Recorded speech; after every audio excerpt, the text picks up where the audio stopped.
दुल्हन के जोड़े में सजी रूबी बेहद ही खूबसूरत और आकर्षण लग रही थी। वैसे तो रूबी प्राकृतिक रूप से खूबसूरत थी, परंतु आज ब्यूटी पार्लर के ब्राइडल मेकअप ने उसके चेहरे पर चार चांद लगा दिया था। किंतु उसकी कमनीय चेहरे पर आकुलता थी। उसके नज़रें रिसेप्शन में आए रहे मेहमानों पर ही टिकी हुई थी। उसकी निगाहें बेसब्री से किसी का इंतजार कर रही थी। रूबी को इस प्रकार परेशान देख विक्की उसके हाथों को थामते हुए बोला, क्या बात है, आर यू ओके? रूबी होठों पर फीकी सी मुस्कान लिए बोली, यस आई एम ओके, परंतु थोड़ी सी थकान लग रही है। ऐसा सुनते ही विक्की ने कहा, पार्टी तो काफ़ी देर तक चलेगी, तुम चाहो तो कुछ देर रूम में रिलैक्स हो जाओ कर आ जाओ। विक्की के ऐसा कहने पर रूबी रूम में चली आई और फौरन मोबाइल फ़ोन निकाल नंबर डायल करने लगी। फ़ोन बजता रहा लेकिन किसी ने नहीं उठाया। रूबी दुखी होकर वहीं सोफे पर पसर गई। उसे डॉली आंटी याद आने लगी। आज वह जो भी है उन्हीं की वजह से है, वरना वह तो इस महानगरी में गुमनामी की ज़िंदगी जीने की ओर अग्रसर थी। वो डॉली आंटी की ही जिन्होंने वक्त पर उसका हाथ थाम लिया और उस गर्त में जाने से बच गई। आज उसका प्यार विक्की उसके साथ है, यह भी डॉली आंटी की ही देन है। पर अब तक वे आई क्यों नहीं? उन्होंने तो वादा किया था कि वे अंकल के साथ उसकी शादी में ज़रूर आएगी। यही सब सोचती हुई रूबी वहां पहुंच गई। अपने परिवार वालों से जिद कर वह एक सफल इंटीरियर इंजीनियर बनने का इरादा मन में ठाने जब अपने छोटे से शहर जौनपुर से दिल्ली आई थी। यहाँ दिल्ली यूनिवर्सिटी में आकर उसने जो देखा, उसे देखकर वह भौचक्की सी रह गई। यहाँ सभी लड़के लड़कियाँ बिना किसी पाबंदी के उन्मुक्त बिंदास अंदाज में खुलकर जीता देख रूबी खुशी से उछल पड़ी। ऐसा उसने पहले कभी नहीं देखा था। यहाँ ना तो कोई किसी को रोकने वाला था और ना ही कोई किसी को टोकने वाला। जैसे चाहो वैसे जियो। यहाँ रूबी स्वयं अपनी मर्जी की मालकिन थी। वह वो सब कर सकती थी जो उसका दिल चाहता। दिल्ली में आने के पश्चात रूबी अपना लक्ष्य भूल यहाँ के चौकाचंद में खो गई। वो तो अपनी रूम पार्टनर संगीता के संग जिंदगी के मज़े लूटने लगी। संगीता उससे 1 साल सीनियर थी और हर मामले में स्मार्ट। रईस लड़कों को अपनी अदाओं से रिझाना, उन्हें फंसाना और उनके पैसों से खर्च कराना, ये सारे हुनर उसे बेखूबी आते थे। लेकिन रूबी इन सब बातों से बेखबर बस संगीता के बोल्डनेस और उसके बिंदास जीने के अंदाज की कायल थी। रूबी बिना सोचे समझे कॉलेज में दिखावा और खुद को मॉडल बताने के चक्कर में पैसे खर्च करने लगी। उसे इस बात का भी ख्याल न रहा कि वह एक मध्यवर्गीय संयुक्त परिवार से ताल्लुक़ रखती है, जहाँ पैसे हिसाब से खर्च किए जाते हैं। अपने घर की सारी परिस्थितियों से भली भांति अवगत होने के बावजूद रूबी संगीता के रंग में रंगने लगी। केवल अब तक वह सिगरेट और शराब से बची हुई थी। लेकिन संगीता को बिंदास धुआं उड़ाते, कस लगाते और पीकर लहराते देख कभी कभी उसका भी मन करता, लेकिन ना जाने कौन सी बात उसे रोक लेती। इस बार पैसे खत्म होने पर जब उसने घर पर माँ को फ़ोन किया तो माँ भरे कंठ से बोली, रूबी देखो बेटा, हम हर महीने तुम्हें जितने पैसे भेजते हैं तुम उसी से खर्च चलाने की कोशिश करो, अन्यथा तुम्हारे यहाँ वापस आना पड़ेगा। माँ और कुछ कहना चाहती थी, लेकिन उसके कहने से पहले ही रूबी ने फ़ोन काट दिया। हॉस्टल के कमरे में आई तो उसने देखा कि संगीता अपना सारा सामान समेटकर कहीं जाने की तैयारी में है। ये देख रूबी बोली, कहाँ जा रही हो?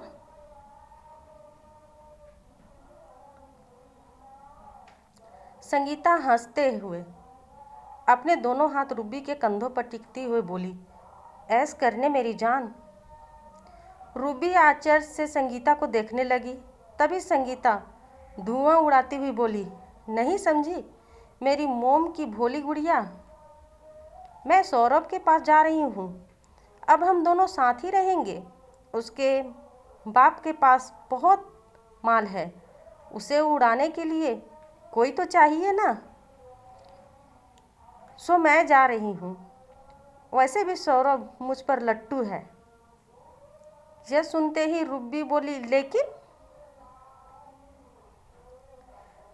संगीता उसे बीच में ही टोकती हुई बोली, लेकिन क्या? माय स्वीट हार्ट, मुझे मालूम है कि मैं क्या कर रही हूँ। मेरी मानो तो तू भी हॉस्टल छोड़कर किसी पीजी में रहने चली जा, फिर बिंदास रहना अपने बिक्की के साथ। समय पर हॉस्टल लौटने का कोई लफड़ा नहीं। अच्छा चलती हूँ, फिर मिलते हैं, कहती हुई संगीता झूमते हुए चली गई। संगीता के होटल से चले जाने के पश्चात रूबी भी कुछ दिनों में हॉस्टल छोड़ पीजी में डोली आंटी के यहाँ आ गई। यहाँ आने के बाद उसे पता चला कि यहाँ रहना इतना आसान नहीं है। लोग डोली आंटी के बारे में तरह तरह की बातें किया करते थे। कोई उन्हें खड़ूस, कोई पागल, तो कोई उन्हें सीसीटीवी कहता, क्योंकि उनकी नज़रों से कुछ भी छुपाना नामुमकिन था। आस पड़ोस की महिलाएं तो उनसे बात करने से भी कतराती। सब कहती कि ना जाने कब ये सनकी बुढ़िया किस बात पर सनक जाए। डोली आंटी की टोका टोकी की वजह से कोई ज़्यादा दिन यहाँ टिकता भी नहीं था, लेकिन रूबी अब यहाँ रहना मजबूरी था, क्योंकि वह हॉस्टल छोड़ चुकी थी। और सबसे बड़ी बात, डोली आंटी पैसे भी कम ले रही थी। यहाँ से कॉलेज की दूरी भी ज़्यादा नहीं थी, जिसकी वजह से बस और रिक्शे के पैसे भी बच रहे थे। और साथ ही साथ डोली आंटी के हाथों में वो जादू था कि वह जो भी खाना बनाती स्वादिष्ट और लजीज होता, उसमें बिल्कुल माँ के हाथों का स्वाद होता। सब ठीक था, लेकिन डोली आंटी टोका टोकी और ज़रूरत से ज़्यादा हस्तक्षेप रूबी को नागवार गुजरने लगा। वह बिक्की के साथ भी वैसे समय नहीं बिता पा रही थी जैसे उसने सोचा था। जब उसने बिक्की से इस बारे में बात की तो वह कहने लगा, आंटी स्ट्रिक्ट है तो क्या हुआ, वो तुम्हारा भला ही चाहती है। 1-2 साल में मेरा प्रमोशन हो जाएगा, कंपनी की ओर से मुझे फ्लैट भी मिल जाएगा और तुम्हारा ग्रेजुएशन भी पूरा हो जाएगा। फिर हम शादी कर साथ रहेंगे। बिक्की से यह सब सुन रूबी स्तंभ रह गई। वह तो उससे शादी करना ही नहीं चाहती। वह तो बस बिक्की को अपनी खूबसूरती और मोह पास में झूठे जाल में केवल पैसों के लिए बांध रखी थी, और वह भी संगीता के कहने पर। केवल अब बिक्की उससे शादी की सोच रहा है, यह जानकर रूबी विचलित हो गई। अब सेठ रूबी घर पहुंची तो उसने देखा कि डोली आंटी और अंकल कहीं जाने की तैयारी में हैं। उसे देखते ही आंटी बोली, रूबी बेटा, मैं और अंकल एक दिन शादी में जा रहे हैं, कल रात तक लौटेंगे। अपना और घर का ख्याल रखना। रात को दरवाज़ा अच्छी तरह बंद कर लेना। इतना कहकर वे दोनों चले गए। परेशान रूबी को कुछ सूझ नहीं रहा था कि वह क्या करे। तभी संगीता का फ़ोन आया। रूबी उसे फ़ोन पर सारी बातें बताकर इस समस्या से बाहर निकलने का हल पूछने लगी। तो संगीता ने कहा, डोंट वरी डियर, आज रात मैं तेरे रूम पर आती हूँ। दोनों पार्टी करते हैं और सोचते हैं कि क्या करना है। रूबी नहीं चाहती थी कि संगीता आए, लेकिन वह उसे मना ना कर सकी। संगीता शराब, सिगरेट और 2 चीज़ पिज्ज़ा लेकर पहुंची।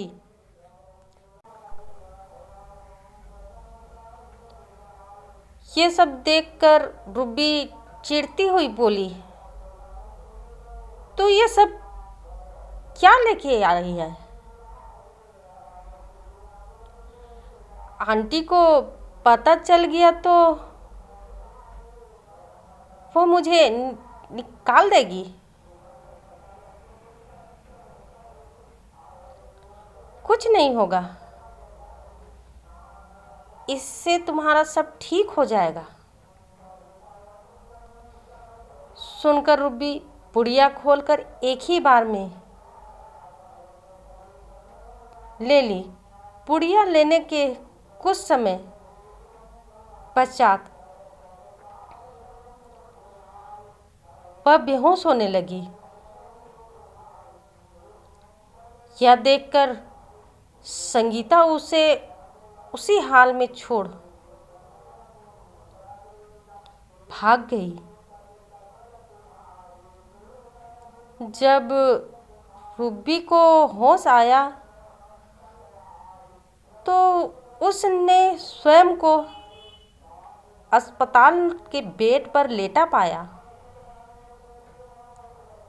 जहां एक ओर डॉली आंटी डबडबाई आंखों से स्टूल पर बैठी थी और अंकल डॉक्टर से कुछ बातें कर रहे थे। रूबी को होश में आया देख आंटी ने रूबी का माथा चूम लिया। रूबी घबराई हुई डॉली आंटी की ओर देखने लगी। तभी आंटी रूबी का हाथ अपने हाथ में लेते हुए बोली, शादी में पहुंचने के बाद मैंने रात को कई दफ़े तुम्हें फ़ोन किया, लेकिन कोई जवाब नहीं मिला। किसी अनहोनी के भय से हम उसी वक्त घर लौट आए। यहाँ आकर देखा तो बाहर का दरवाज़ा खुला था और तुम बेहोश पड़ी थी। पूरे कमरे में शराब की बोतल, सिगरेट और ड्रग्स के पैकेट पड़े थे। हम समझ गए कि आखिर माजरा क्या है। फिर आंटी लंबी सांस लेते हुए बोली, तुम सब यह सोचते हो न कि मैं इतनी खड़ूस, इतनी स्ट्रिक्ट क्यों हूँ?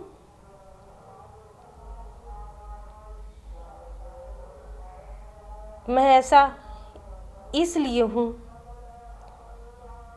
क्योंकि इसी ड्रग्स की वजह से मैंने अपने इकलौते बेटे को खोया है। और मैं यह नहीं चाहती कि कोई भी माँ बाप अपने बच्चे को इस वजह से खोए। मेरा बेटा भी तुम्हारी तरह आंखों में कई सुनहरे सपने लिए बीए की पढ़ाई करने जालंधर गया था, लेकिन वहाँ जाकर वह बुरी संगत में पड़ ड्रग्स लेने लगा, क्योंकि वहाँ कोई रोक टोक करने वाला नहीं था। और हर कोई बस यही सोचता था कि हमें क्या करना। एक बार सप्ताह भर उसने कोई फ़ोन नहीं किया। हमारे फ़ोन लगाने पर वह फ़ोन भी नहीं उठाया। तब हम परेशान होकर उसके पास पहुँचे तो पता चला कि वह ड्रग्स की ओवरडोज के कारण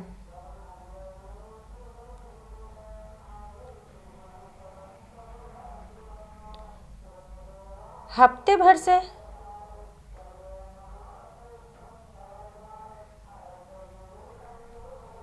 अपने कमरे में बेहोश पड़ा है। उसे देखने वाला कोई नहीं था। हम उसे उसी हाल में यहाँ ले आए, लेकिन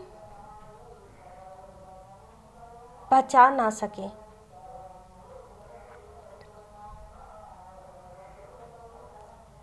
यह सब कहती हुई डोली आंटी फुट फुट कर रो पड़ी।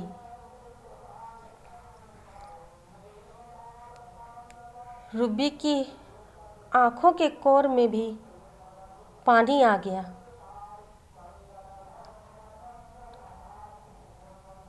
आंटी ने आगे बताया कि तुम भी ड्रग्स के ओवरडोज की वजह से बेहोश पड़ी थी। आज पूरे 2 दिन बाद तुम्हें होश आया है। यह सुनकर रूबी की आंखें शर्म से झुक गई। तभी आंटी बोली, बेटी, गलतियां तो सभी से होती है, लेकिन उन गलतियों से सबक लेकर आगे बढ़ना ही जीवन है। अक्लमंदी और समझदारी इसी में है कि वक्त रहते उन्हें सुधार लिया जाए।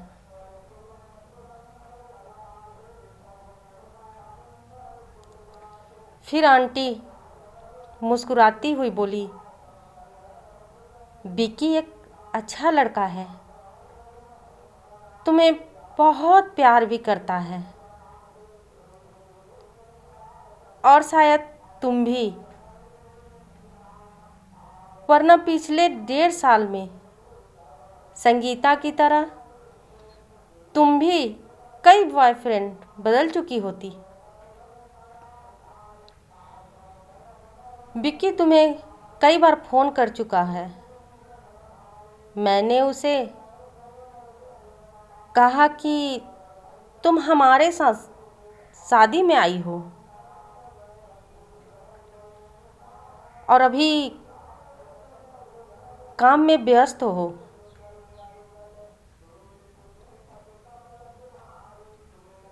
खट खट की आवाज़ से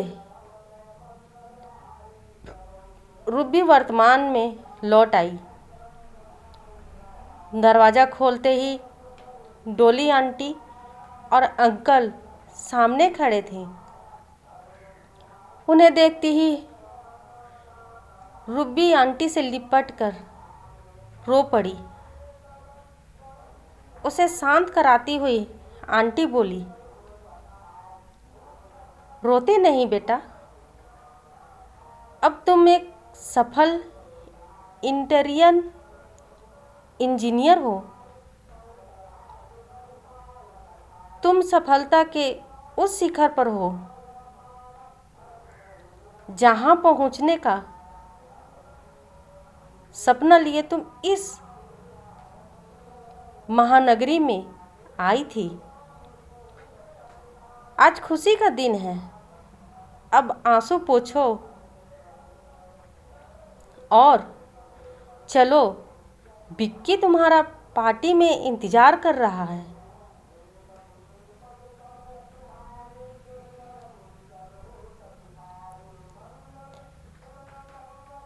अगर ये कहानी आपको अच्छी लगती है तो प्लीज़ सब्सक्राइब और लाइक ज़रूर कर दीजिएगा, ताकि आगे भी मैं इसी तरह की कहानी आप लोगों के लिए लाती रहूं।